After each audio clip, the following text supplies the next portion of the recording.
Hello everyone, we are up to lesson 9 on the Olivet Discourse, and we're going to look at some of the timing statements that Jesus used to describe when these things would happen.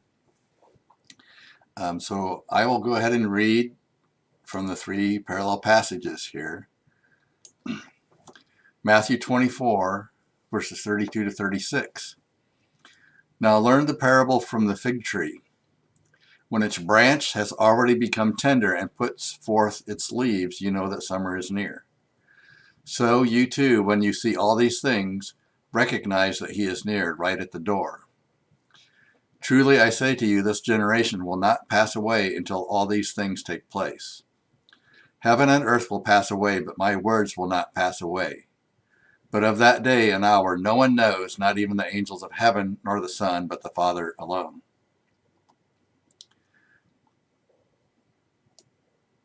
Then,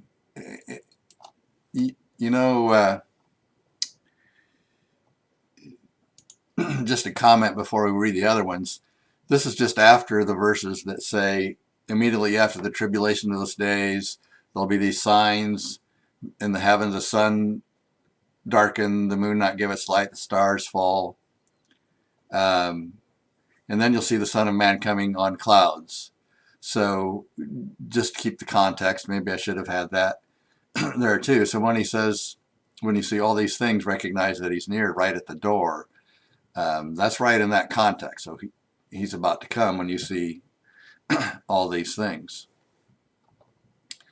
Okay, let's go ahead and read Mark. And I'll scroll it here. Mark 13, 28 to 32. Now learn the parable from the fig tree. When its branch has already become tender and puts forth its leaves, you know that summer is near. Even so, you too, when you see these things happening, recognize that he is near, right at the door. Truly I say to you, this generation will not pass away until all these things take place. Heaven and earth will pass away, but my words will not pass away. But of that day or hour no one knows, not even the angels in heaven, nor the Son, but the Father alone. Then from Luke. And Matthew and Mark were very similar, but Luke is, well, actually, Luke is very similar too. I was thinking of another passage. Sorry there. Luke 21, verses 29 to 33. Then he told them a parable. Behold the fig trees and all the trees. As soon as they put forth leaves, you see and know for yourself that summer is now near. So you also, when you see these things happening, recognize that the kingdom of God is near. Truly I say to you, this generation will not pass away until all things take place. Heaven and earth will pass away, but my words will not pass away. So my first point regarding this passage is that all these things in these verses refer to events that would signify the return of Christ is near. So let's just look at these verses, make sure you gear on which verses I'm looking at. It's Matthew 24:33. So you too, when you see all these things, recognize he is near, right at the door. Now the very next verse talks about all these things too. Truly I say to you, this generation will not pass away until all these things take place. And this very similar in Mark and Luke, so I won't read all 3 of them. So it talks about all these things twice. Well, it does not include the actual coming of Jesus in Matthew 24:30. Why is that? Well, it says when you see all these things, know that he's near. All these things doesn't include his actual coming, just the signs leading up to his coming. It doesn't make sense to say when you see that he has returned, then he will return soon. So his return, his coming, whatever term you want to use for that, is not included in all these things. All the events leading up to it are, but not the actual return. And that's really pertinent because you can read that passage and say, well, all these things includes Jesus' return, and it says this all happened in this generation. All these things, everything that was written before, everything Jesus said, even though it doesn't include everything he said. It just includes everything up to his return, but not his return. So the preterists would take this and say, well, Jesus, all these things includes his return. His return had to happen in that generation. No, that just all the signs prior to his return have to. Now, if you take into account that it says that when you see all these things, he's very near, and it says immediately after the tribulation of these days, the timing would seem to indicate, oh, okay, his return is very soon thereafter. So logically, it doesn't include his return, but as far as time, well, it probably fits in there. So I'm just trying to define terms here. Mostly, all these things includes all the signs that Jesus would soon be coming. It does not include his actual return. So the generation spoken of in these passages, I believe, is the generation alive at that time. It seems to be the more natural usage of the word. It fits better with the following verse here from Matthew 23, Jesus speaking to the Pharisees that were hypocrites, and he was pronouncing woe and judgment upon. Truly I say to you, all these things will come upon this generation. That seems to mean those people standing in front of him that were alive at that time, not the entire Jewish race.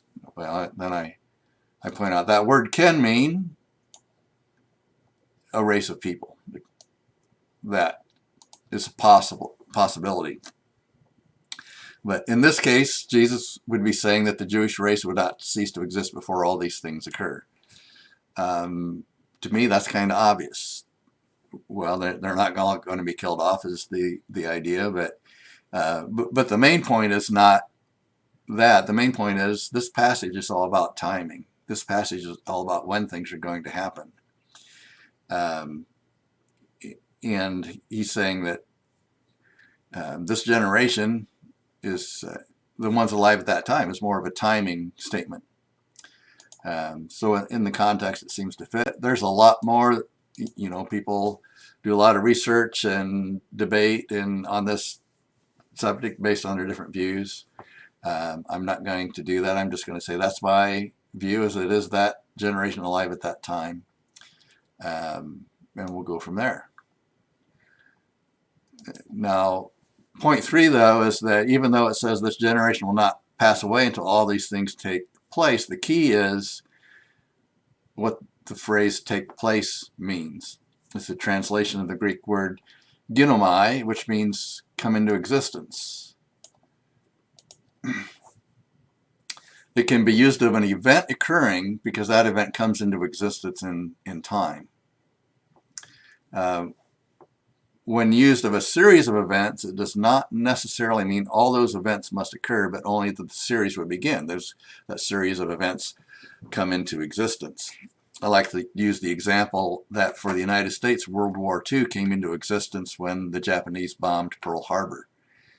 Well, that doesn't mean all the events of World War II occurred. It just means they started. That whole series of events, that whole, I'm just trying to think of a word other than series of events, but the whole conflict, the whole story, it started with the bombing of Pearl Harbor for the United States, at least. So this word is use of this word is very significant. That this generation won't pass until these things come into existence. Now there are 2 other Greek words that would better convey the way this is usually translated, to take place or even to fulfill, till all these things be fulfilled. Plerao means to fulfill. They didn't use that word. Teleo means to finish or complete. He didn't use that word. They would have been more appropriate if he was saying everything will be finished while that generation is alive. Now, in addition, in the Greek, they have what's called tense and mood, and the tense, which you're familiar with that from English use of tense, is the time when things occur, past, present, future. Greek tense is very different the way they describe things, and actually it's more about completed action or not completed action, and that this is the point here. But it's in the aorist tense, ginomai in this passage, it's in the aorist tense. In subjunctive mood, well, those things may not mean much to you, but the aorist tense is the, well, I'll read this quote here from the grammar book that describes the aorist tense and what it would mean here. The fundamental significance of the aorist is to denote action as simply occurring without reference to its progress. So it's happened or happening, but not how far along it's happened or whether it's completed or not. It is the indefinite tense, aristos, unlimited. It has no essential temporal significance. Its time relations being found only in the indicative.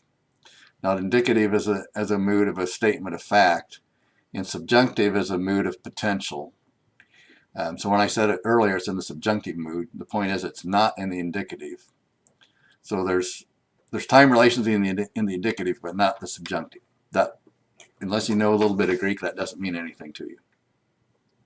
But still, the point is that the mood also has no time significance as far as whether it's completed or not. So in the indicative, it is used as past and hence augmented. Its true function is best seen in the potential moods, while subjunctive is a mood of potential, and should be carefully considered in interpretation. The aorist signifies nothing as to completeness, and that's my point here in this, but simply presents the action as attained. So it's happening, but did it finish or not? Doesn't says nothing. Could be finished, but maybe it's not, and it doesn't say. You can't make any conclusion from it. And I give here the grammar from which I quoted this. An example in the Bible of the same verse in the same tense and mood may be found in the following verses, which is Luke chapter 1, 19 to 20. The angel said to him, I am Gabriel, who stands in the presence of God, and I have been sent to speak to you and to bring you this good news. And behold, you shall be silent and unable to speak until the day when these things take place. This word right here is again ginomai in aorist subjunctive. And notice it's even these things taking place.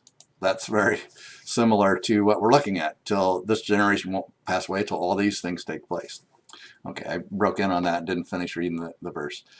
Because you did not believe my words, which will be fulfilled in their proper time. So if you remember this story, you go back and read Luke 1.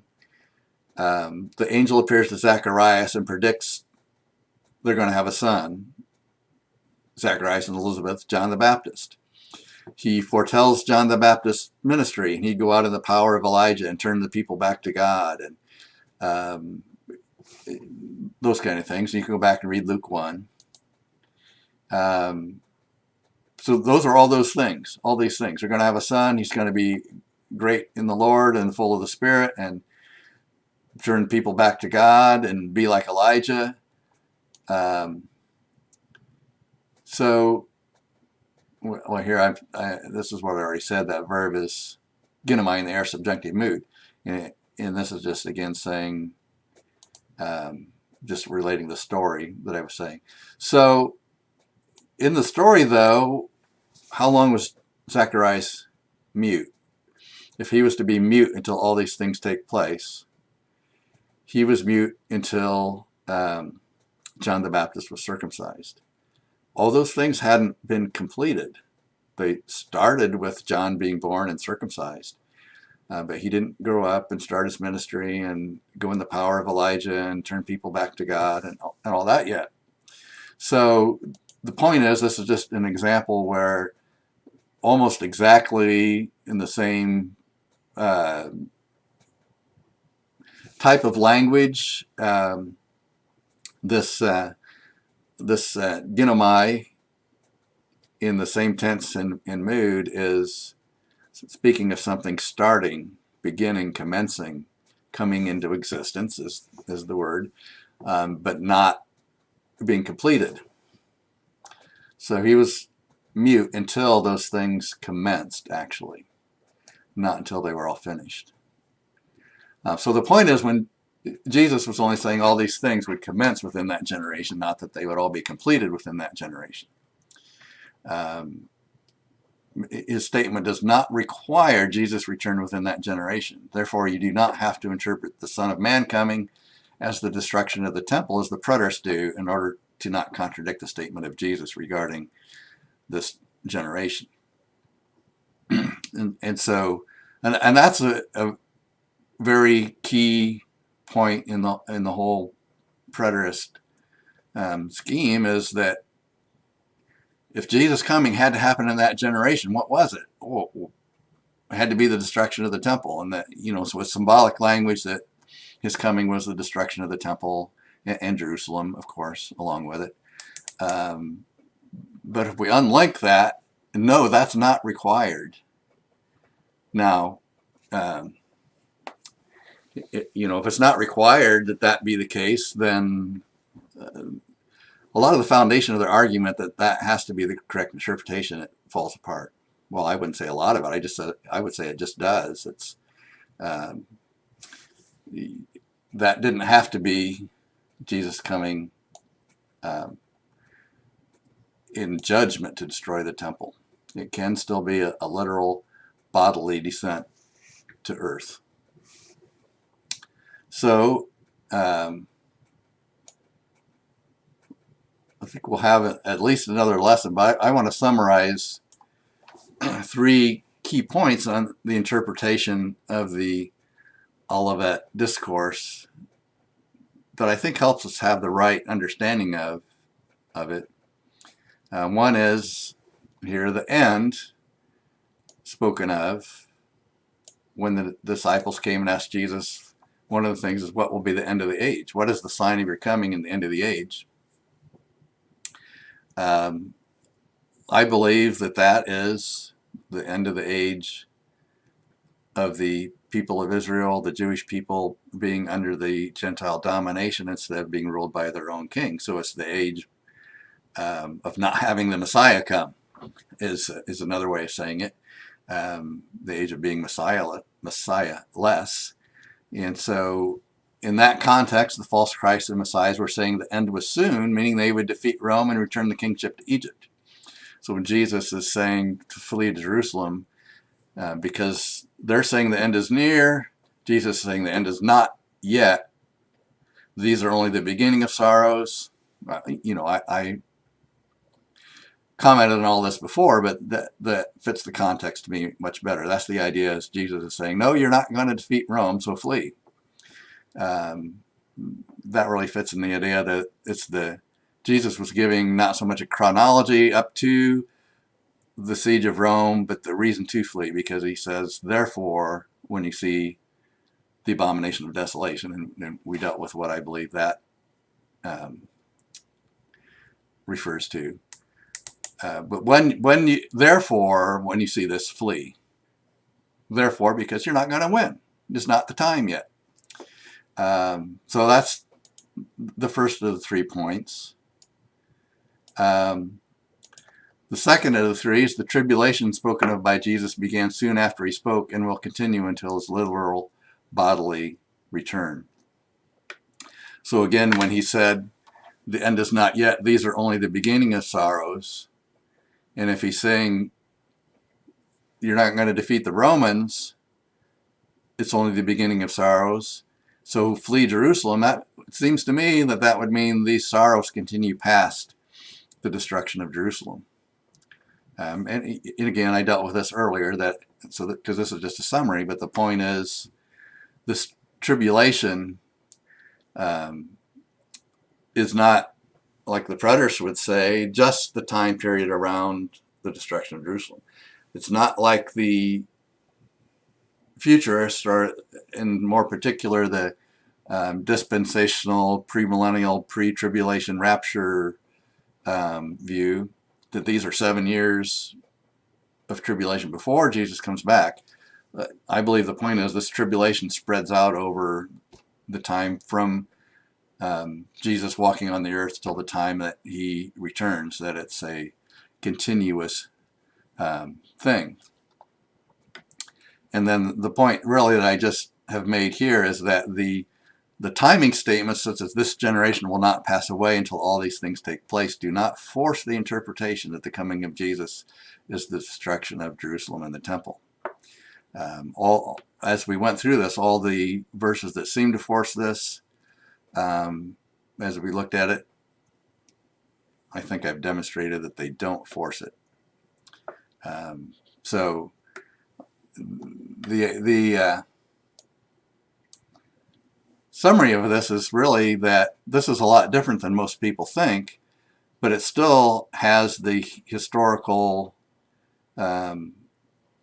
normative. By normative, most people believe over centuries that there is a bodily return of Jesus to earth where he establishes a literal earthly political kingdom, not just the spiritual kingdom that it exists now.